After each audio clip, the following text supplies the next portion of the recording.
Hi, Morgan here for Onefinity, and today we're going to cut some aluminum on the CNC. Now, this will be my first time cutting aluminum on the CNC, so for the sake of caution, I'm going to take it slow and start with something simple. And I mean real simple. While I was cleaning out and organizing the shop, I found this old corded circular saw. I don't really need it, but because I'm a hoarder, I can't bring myself to get rid of a working tool. So I thought about how I could repurpose it. Disc sander. Duh. I have an abrasive disc that's used on my table saw, so I figured I could do something similar for this. With a regular blade, I would plunge into the top of my workbench, replace the blade with the abrasive disc, then mount it to the underside of the bench with the disc going through the same curve. So let's go ahead and open up Carveco and make a toolpath. I know that the blade for this saw is 7 1/4 inches in diameter with a 5/8 arbor, and it cuts an 1/8 inch curve. As luck would have it, this scrap piece of aluminum I had lying around is an 1/8 inch thick. Go figure. In Carveco, I created a new model and set my material dimensions to 9 inches by 9 inches. From there, all I got to do is go to the circle tool and draw 2 circles, one for the arbor and one for the outer diameter. Again, it's a 5/8 arbor, so we'll create a circle in the dead center, 0.625 inches in diameter. The material is 9 by 9, so I set the center of the circle to 4.5 inches on both the X and Y axes. Then I just created one more circle, 7 1/4 inches in diameter, with the same center point. Alright, now that we have our vector, we can create our toolpath. And listen, I know this is an insanely simple toolpath, especially for somebody who already has experience cutting aluminum. But the purpose of this video is to show the difference between cutting wood and cutting soft metals like aluminum. You can't just throw a regular old end mill in the ring, toolpath it the same way, and expect good results. That being said, I reached out to our friends at Bits & Bits and asked them for some guidance on cutting aluminum. Here's what they said. O-flutes are ideal for aluminum and plastics because the single flute design provides a larger flute channel, which allows chips to evacuate quickly.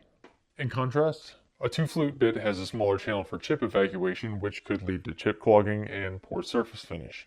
Also, a single flute bit generates less friction and heat, minimizing the risk of overheating the chips and causing the chips to weld back to the material or to the bit. For a single flute bit, start out at 12,000 RPMs with a feed rate of 80 to 100 inches per minute and a 0.1 to a 0.18 inch depth per cut. And there you have it, straight from the horse's mouth. So I installed a 1/4 inch O-flute upcut bit in the spindle.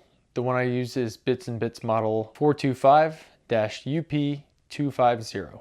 We'll put a link in the description for you. Then I just went through the normal order of operations. Secured the aluminum plate to the wasteboard, zeroed out my X and Y axes, probed for Z, loaded the program, and ran it.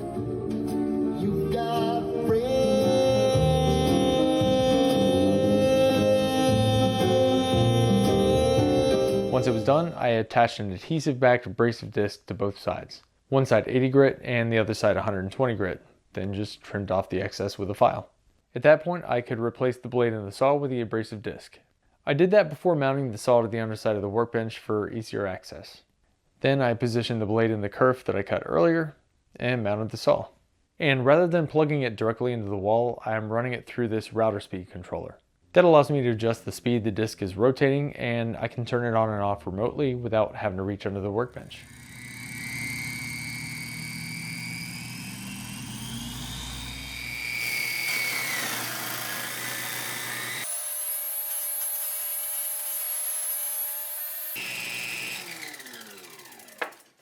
And with that, project complete. Now I have the functionality of a disc sander in my shop without adding a new tool and sacrificing valuable space. And I got my feet wet cutting aluminum. I think I'll try brass next. Yeah, brass. All right, that's it for me. And as always, I hope you found this helpful, and if you did, make sure to subscribe to the channel so you don't miss the next one. Okay, thanks for watching. Y'all be good.